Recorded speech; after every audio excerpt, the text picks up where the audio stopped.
Performing midway through Sunday's BET Awards, the R&B singer and reality television star tore into her song My Man about how you should never trust a lonely woman with the one you love as though her life depended on it. She wicked her long blonde hair, she doubled over to better dig into the song's low notes. And when it was over, she dropped her microphone and sauntered off stage, as certain she'd crushed it as everyone in the audience was. Would Braxton really have died if her performance hadn't been so fierce? Surely not. But the BET Awards, until that point a surprisingly sluggish affair, might have.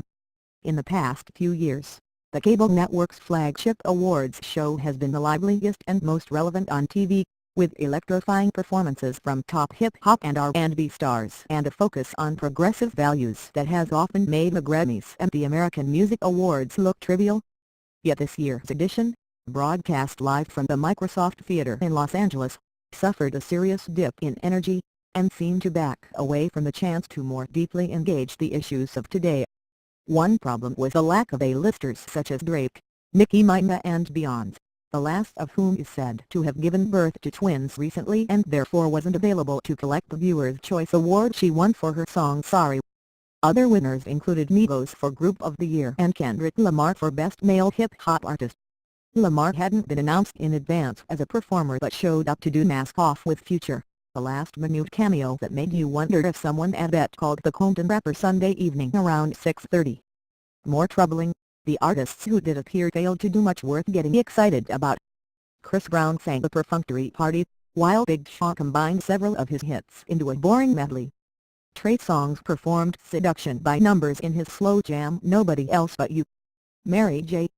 Blige's vocals were wobbly in Love Yourself.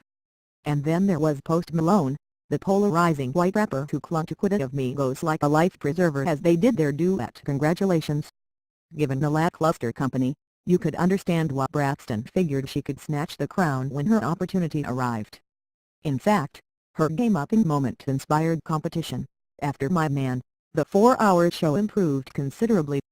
Chance the Rapper, accepting BET's humanitarian award for good deeds including a $1 million contribution to Chicago's public school system, gave an appealingly unscripted speech in which he criticized a bank he said was betting against the school's success.